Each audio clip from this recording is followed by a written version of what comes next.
Ressuscite, ô Dieu, et juge la terre, car tu hériteras de toutes les nations. Ressuscite, ô Dieu, et juge la terre, car tu hériteras de toutes les Rassemblement de Dieu, au milieu de qui juge les dieux.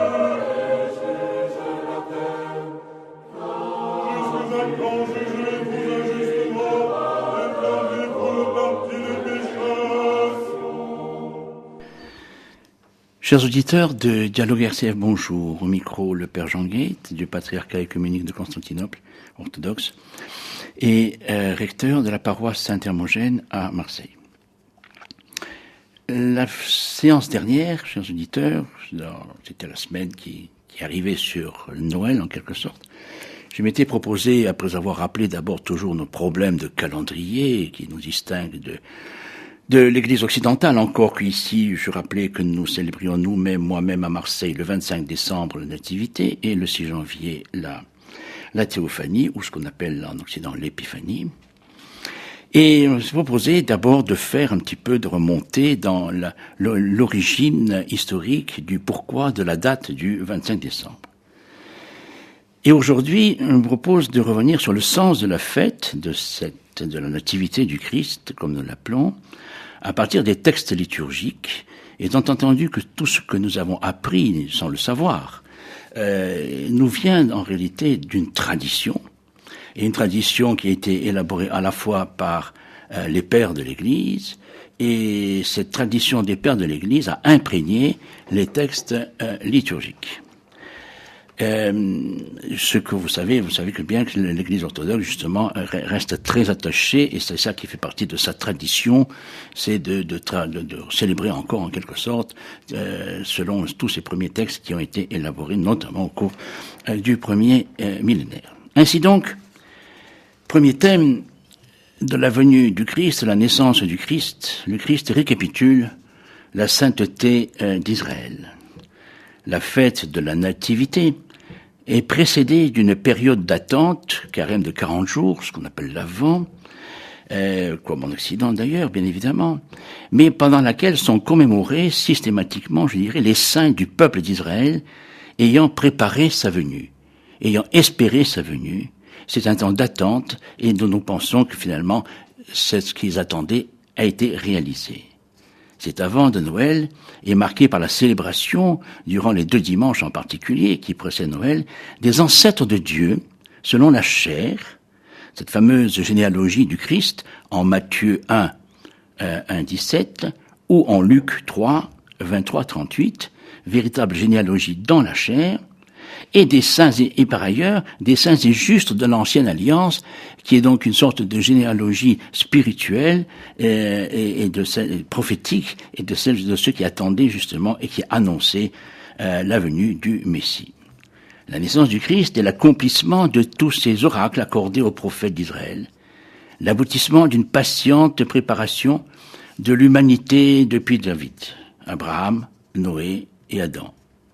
La généalogie du Christ, issue d'Abraham, de la tribu de Juda et de David, aboutit ainsi à Marie, la mère de Dieu, la souche de Jessé, père de David, qui récapitule toute l'alliance entre Dieu et son peuple, et qui en même temps ouvre la figure de l'Église. Dieu s'incarne, et en réalité, il divinise la nature humaine. Le thème principal est bien celui de l'incarnation, et à travers elle, ce double dynamisme du salut. D'une part, la condescendance de Dieu et sa descente vers l'homme, et d'autre part, la restauration et la divinisation de la nature humaine. L'Église ne cesse de contempler ce mystère avec force et émerveillement tout au long des services liturgiques. Quelques exemples de cantiques. Le Christ naît, glorifiez-le. Le Christ descend des cieux, venez à sa rencontre. Le Christ est sur la terre, élevez-vous. Chantez le Seigneur toute la terre. Peuple, célébrez-le dans l'allégresse. Dieu naît d'une vierge, né d'une vierge, est apparu aux hommes, prenant notre forme et déifiant ce qu'il avait assumé. Adam est renouvelé avec Ève, il s'écrit « Ta bienveillance est apparue sur la terre pour sauver notre race. » Aujourd'hui, le ciel et la terre sont réunis dans la naissance du Christ. Aujourd'hui, Dieu est descendu sur la terre et l'homme est remonté aux cieux. Aujourd'hui, rompu le lien séculaire et de la condamnation d'Adam, le paradis nous est ouvert à nouveau et le serpent est écrasé. On pourrait continuer comme ça encore, il y avait beaucoup de strophes et c'est ce qui fait l'objet en quelque sorte de la soirée, de la veillée de Noël, en particulier donc le 24 décembre. Soulignons, le Dieu puissant s'abaisse volontairement et tout est là. Il se fait petit enfant. Il choisit de naître dans des conditions les plus précaires, les plus sobres, dans une crèche d'animaux et non dans une maternité, si tant est qu'il y eut à l'époque des maternités, et dans une grotte, et non dans un palais, ça c'est sûr, caché aux yeux des foules, mais accordant la vision spirituelle aux bergers et aux mages. Aujourd'hui encore, comme les bergers et les mages, l'Église découvre et glorifie ce Dieu humble, radicalement nouveau pour les Juifs et les païens, que nous sommes si souvent. Celui que l'univers entier ne peut contenir se laisse contenir dans une grotte étroite, objet du mépris de tous. Lui qui est de condition divine s'anéantit lui-même en prenant condition d'esclave et en devenant semblable aux hommes. C'est une citation de l'Épître aux Philippiens. Afin de relever par son humilité ceux qui étaient tombés. Il se fait pauvre pour nous enrichir par sa pauvreté. L'intangible accepte d'être enveloppé de l'ange pour délier nos péchés et pour couvrir de gloire divine ceux qui étaient dans la honte. Petit enfant, le Christ se soumet aux lois de notre monde déchu, la croissance, la faim, la soif, le sommeil, l'ignorance relative, sans toutefois commettre de péché, car lui seul est sans péché. Il vient habiter dans la chair soumise au péché et à la mort, pour que la chair devienne verbe. Il prend sur lui ce corps voué au tombeau pour le couvrir de gloire et de lumière, en lui faisant partager son immortalité, car en lui habite corporellement toute la plénitude de la divinité.